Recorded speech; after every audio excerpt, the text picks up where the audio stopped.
내가 어찌하여 내 악을 자랑하느냐. 하나님의 눈밖에 날 수치스러운 짓을 저지르고도 어찌하여 그것을 자랑으로 삼느냐. 너의 속이는 혀는 오로지 남을 해칠 뿐이나 하는구나. 마치 예리한 면도날처럼 남에게 상처나 주는 말밖에 할 줄을 모르는구나. 너는 선한 일보다 악한 짓을 더 즐기고 정직한 말보다 거짓말하기를 더 좋아하는구나. 너 속이는 간사한 혀야. 너는 남을 해치는 거짓된 말만을 좋아하는구나. 그러므로 하나님께서 너를 영영 없애버리실 것이다. 그분께서 너를 내가 살고 있는 너희 장막에서 확 끄집어내어 사람들이 살아가는 이 땅에서 너를 뿌리째 뽑아내실 것이다. 그러면 의로운 자들이 너의 그 꼴을 보고 두려운 마음으로 너를 비웃으며 말하기를 저 사람은 하나님을 자기의 힘으로 삼지 않고 오직 자기 재산만 믿고 자기 힘만 키우면서 악하게 굴더니 결국 저런 꼴이 되고 말았구나 할 것이다. 그러나 나는 하나님의 집에서 자라나는 올리브 나무처럼 언제까지나 하나님의 변함없는 신실한 사랑을 의지하고 살아가리라. 이 몸은 주께서 하신 일을 항상 생각하며 영원히 주님을 찬양하겠고 주님을 믿는 모든 성도들 앞에서 주의 선하신 이름을 영원히 받들며 찬양하리라. 시편 53편. 어리석은 자들은 마음속으로 이르기를 하나님이 어디 있어 하는구나.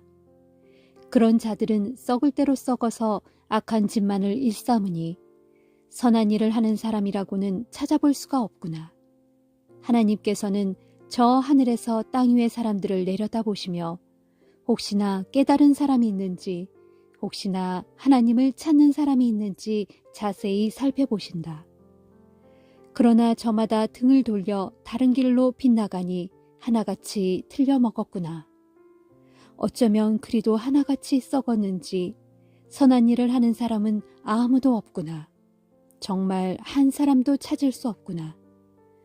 악을 행하는 자들은 하나같이 어쩌면 그리도 무식한지 그들이 밥 먹듯이 내 백성을 착취하면서도 하나님을 전혀 찾지 않는구나.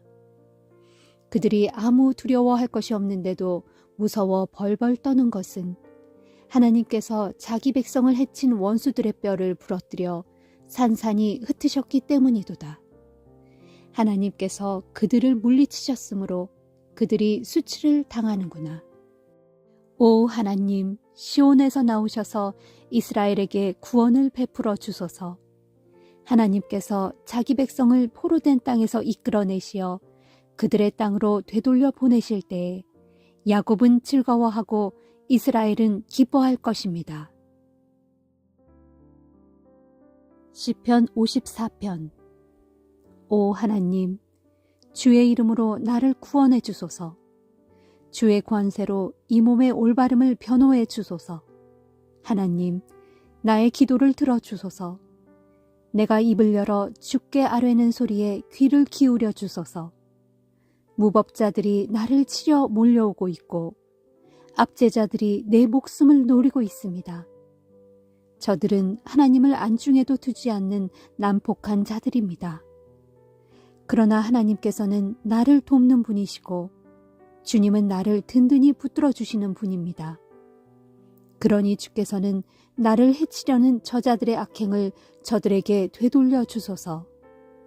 주의 성실하심으로 저들을 모조리 없애버리소서. 그리하시면 내가 기꺼운 마음으로 주께 희생 제물을 바치겠습니다. 오 주여, 주께서는 선하시니 내가 주의 이름을 영영 찬송하겠습니다. 진실로 주께서는 모든 고난 가운데서 나를 건져주셨고 또한 나의 이 두 눈으로 원수들이 망하는 꼴을 똑똑히 보게 하셨습니다.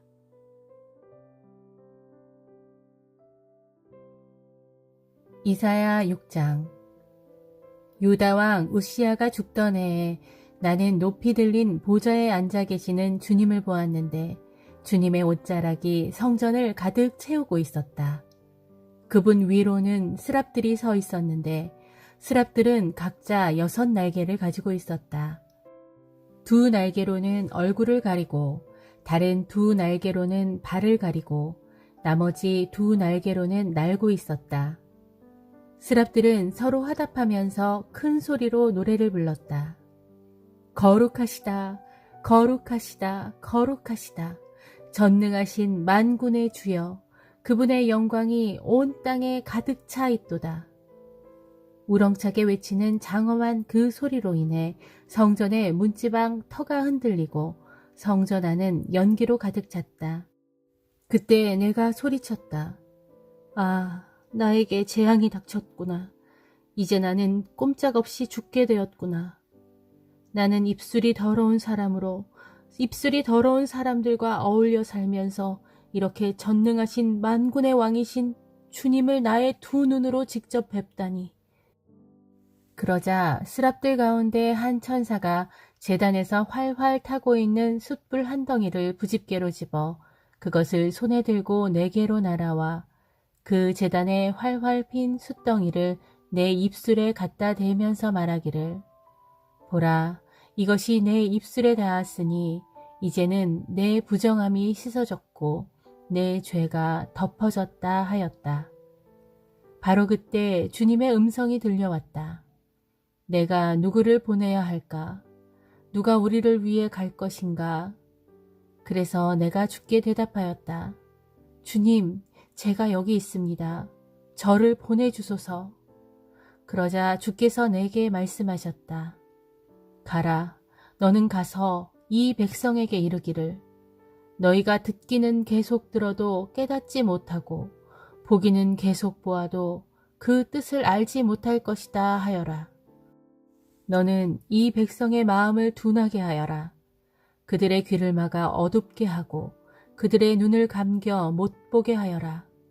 그들이 눈으로 보거나 귀로 듣거나 마음으로 깨달아 내게로 돌이켜서 나한테서 고침을 받게 될까봐 걱정스럽구나. 그때 내가 주님께 여쭈었다. 주님, 언제까지입니까? 얼마나 오랫동안 그렇게 하실 것입니까? 주께서 대답하셨다. 그들의 성읍들이 모조리 황폐하여 아무도 살지 않을 때까지, 그들의 집마다 파괴되어 한 사람도 없는 빈집이 될 때까지, 그들의 땅이 마구 짓밟혀서 황무지가 될 때까지 나 주가 그 백성을 포로로 만들어 먼 나라로 흩어버림으로써 그 땅이 온통 벌어질 때까지 내가 반드시 그렇게 하고야 말겠다. 그렇다. 비록 백성 가운데 10분의 1이 살아남는다 하더라도 그들마저 결국 불에 타서 죽고 말 것이다. 하지만 밤나무나 상수리 나무가 잘려나가더라도 그 구루터기는 여전히 남아있는 것처럼 거기에도 거룩한 씨가 남아서 그 땅의 구루터기가 될 것이다.